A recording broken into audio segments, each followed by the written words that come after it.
Eh bien bonjour à toutes et à tous, bienvenue encore pour une nouvelle vidéo reconditionnement de machine. Donc là vous avez un exemple typique d'ordinateur donc sur Windows 10 remonté récemment, donc une machine, tout ce qu'il y a de plus classique, tout ce qu'il y a de plus simple, tout ce qu'il y a de plus efficace. Donc là, comme vous pouvez le voir derrière, je vais allumer la multiprise. Voilà, l'ordinateur démarre.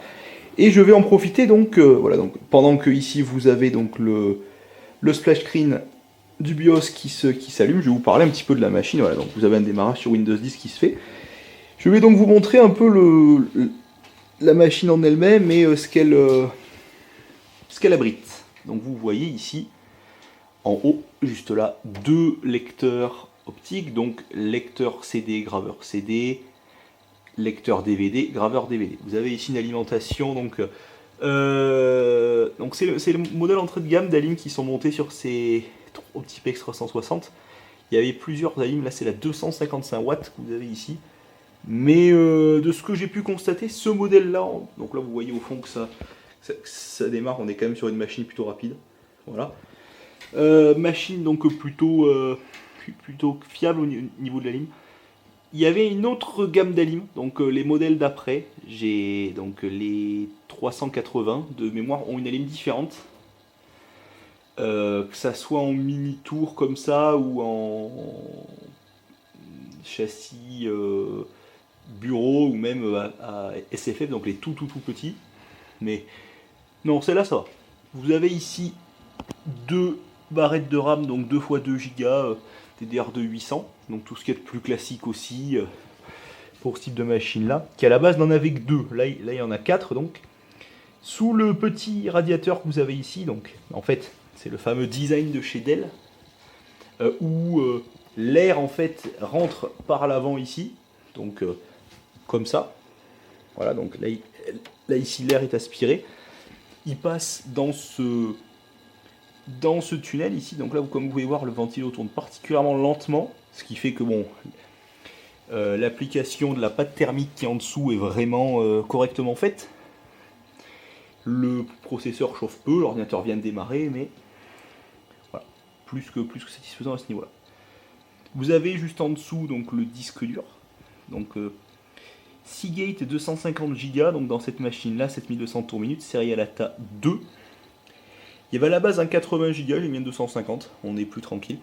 Le processeur du coup qui est en dessous, donc malgré le petit ventirad que vous avez juste ici, donc vous avez un petit ventirad.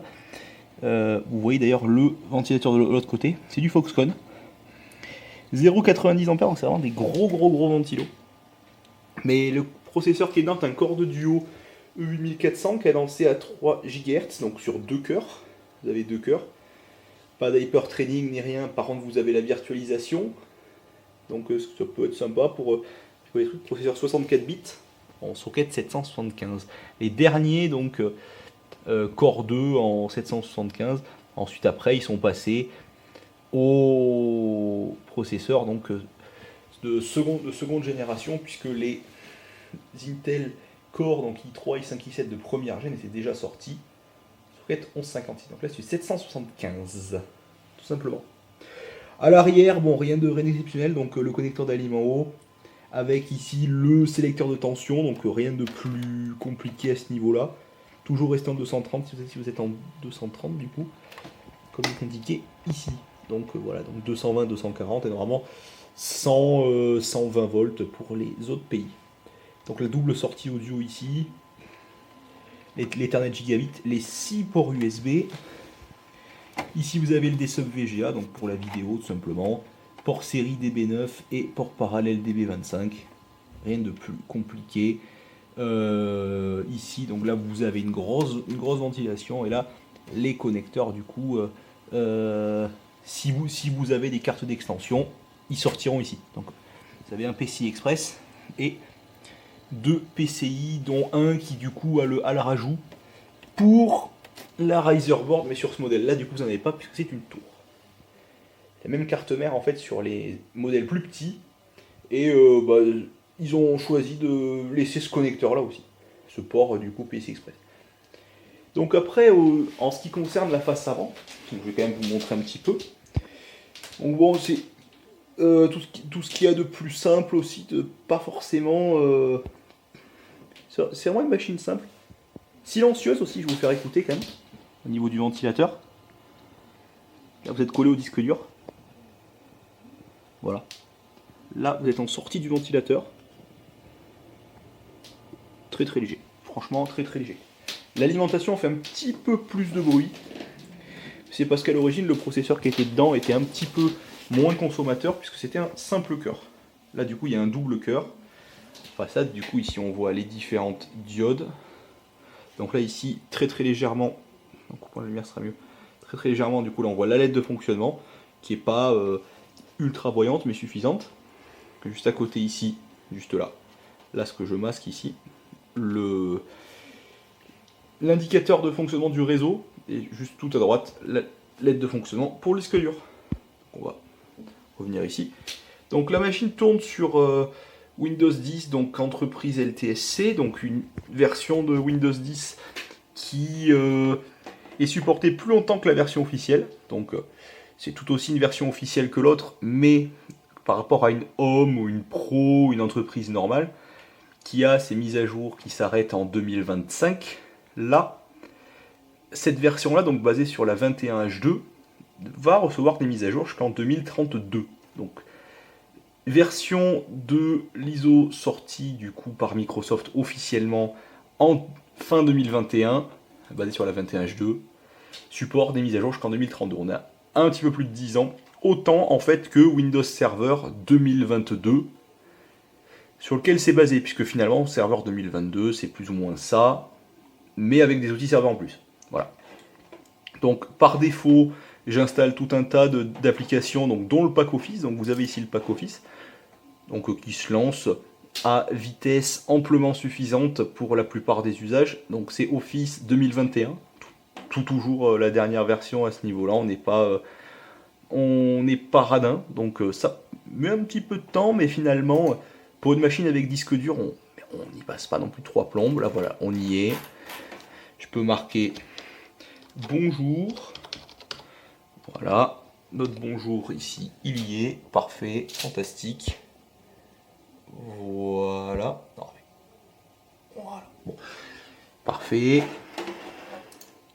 Donc là, on lui dit ne pas enregistrer. Voilà. En ce qui concerne du coup le menu démarrer, j'installe toujours OpenShell Menu, donc pour avoir le menu démarrer façon Windows 7, ce qui est plus agréable pour la plupart des utilisateurs. Donc j'installe Audacity, Firefox, GIMP, Edge est préinstallé, Notepad++ pour remplacer le bloc-notes classique de Windows. Là après vous avez tout le pack Paint.net pour remplacer Paint, du coup c'est un Paint un petit peu plus complet sur lequel on peut faire un peu plus de trucs. Pendant que ça s'ouvre, je vais vous montrer donc 7zip qui est le WinRAR plus ou moins libre qui permet de tout ouvrir.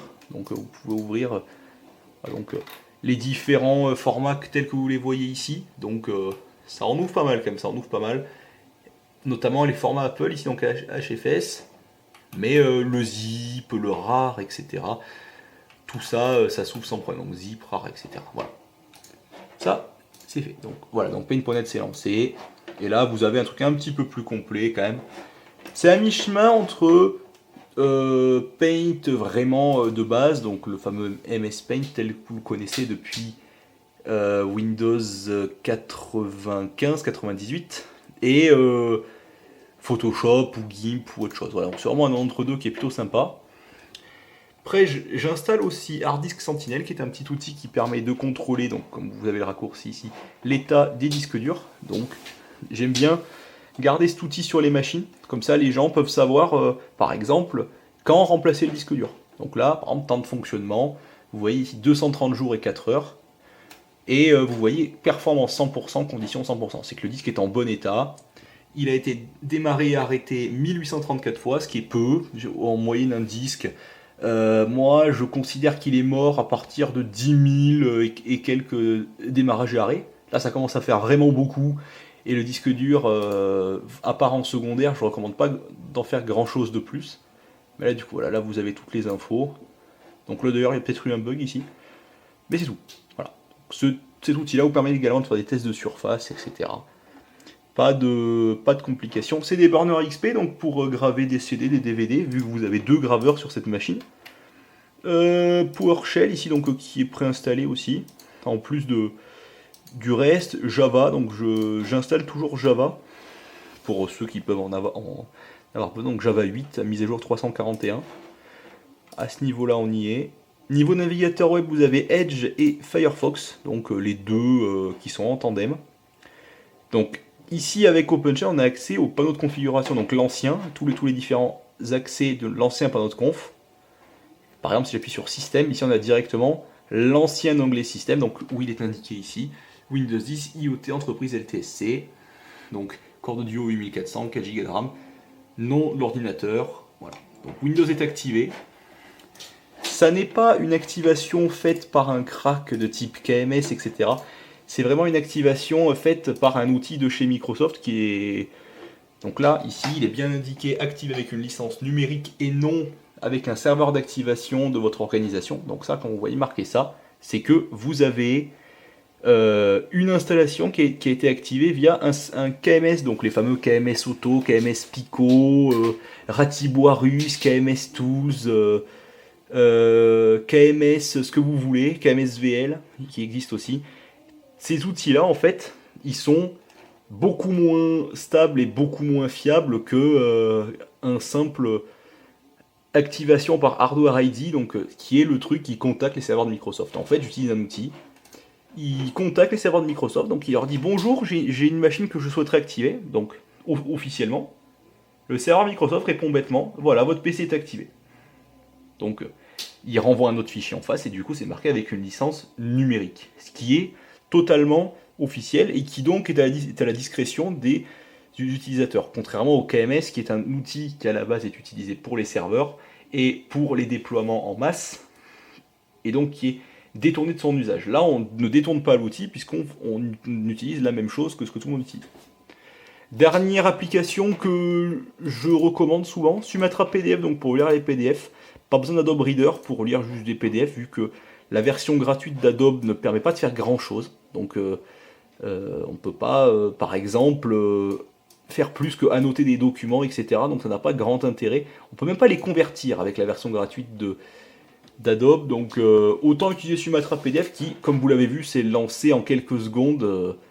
Pareil pour IrfanView, qui est une visionneuse photo qui, je trouve, est plutôt agréable et plutôt complète. Donc elle permet quand même de lire tout un tas de formats divers et variés. Donc elle permet également de lire certaines vidéos, mais pour moi, seulement lire les photos est déjà plus que satisfaisant. Donc avec un outil comme ça, pas besoin de plus. Je pense que... Et donc, pour installer toutes ces applications, j'utilise un petit outil qui s'appelle Chocolaté, que là vous voyez juste là. Et celui-ci, en fait, il vous permet de voir donc quelles applications ont été installées, et vous permet surtout de mettre à jour vos applications automatiquement si vous les avez installées par ce biais. Donc je vais vous montrer l'interface. Donc juste là, vous avez tout ce que j'ai installé via Chocolaté, donc sur l'onglet Cet ordinateur. Donc ça, c'est ce qui est déjà préinstallé. Donc vous voyez Paint.net, Sumatra, VLC, Unchecky, Notepad, IrfanView, donc là les photos, Java, Firefox, etc. Si vous voulez mettre à jour, vous avez en haut un outil ici qui s'appelle Vérifier les paquets obsolètes. Donc l'icône qui est tout à gauche, juste là. Voilà. Et lui, en fait, là, il me dit que tout est à jour. Sinon, il y aurait marqué en rouge ici, par exemple sur Audacity, périmé. Et du coup, vous feriez la mise à jour par ce biais-là. Donc actualiser les paquets, c'est pareil, tout est à jour. Sachant que là, du coup, vous voyez que j'installe aussi les .NET Framework et les .NET Core, qui sont plutôt importants pour avoir un système complet. Donc, la réelle particularité de Chocolaté, c'est de pouvoir installer des applications de manière simple, rapide et efficace. Donc tout ce qu'il y a de plus automatisé. Donc admettons ici je voudrais installer Chrome à la place de Firefox. Donc avec Chocolaté ouvert, là dans cet ordinateur forcément il ne va pas le trouver, puisqu'il n'est pas installé. Par contre si j'appuie sur Chocolaté qui correspond à Internet, il va me proposer toute une liste donc d'applications. Donc je retape Chrome ici, voilà, tout simplement, je lui demande de chercher. Donc là vous voyez d'ailleurs le petit badge installé qui du coup le badge obsolète qui se met à la place. Donc vous avez Chrome, Chromium, Chrome Entreprise, etc., 64 bits, etc. Vous avez pas mal d'applications du coup qui existent et qui sont installables via Chocolaté, donc vous en avez vraiment beaucoup. Là par exemple, dans la liste il y a plein d'autres, mais LibreOffice c'est pareil, si vous préférez LibreOffice, plutôt que Microsoft Office. Voilà. Donc vous avez LibreOffice, donc version fraîche, donc qui s'appelle Evolution, ou Style, qui est la version stable en fait, tout simplement. Donc vous êtes vraiment complet, et c'est la meilleure manière pour mettre à jour du coup les différentes applications. Je préfère que les gens puissent passer par là, c'est plus simple pour tout le monde et ça contribue à avoir un système à jour.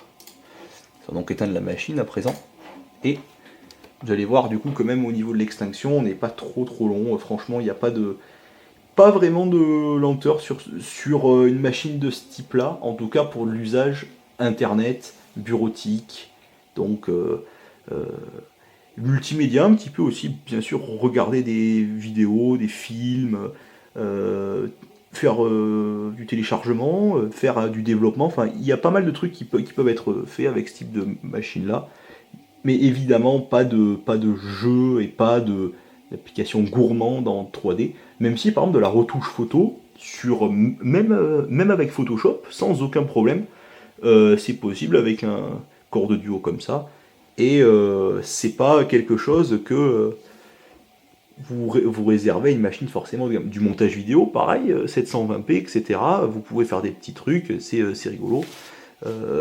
Organiser les bibliothèques photos, et du coup il y a une place pour un deuxième disque dur si souhaité. Sur ce, donc merci à tous d'avoir regardé cette petite vidéo donc, qui à la base est destinée à une personne en particulier, mais qui finalement reste en ligne sur YouTube, donc n'hésitez pas du coup à commenter en dessous si vous avez quelque chose à dire. N'hésitez pas, donc il n'y a pas de souci, je me ferai un plaisir de répondre à chacun de vos commentaires. Allez, salut à tous et à la prochaine. Ciao.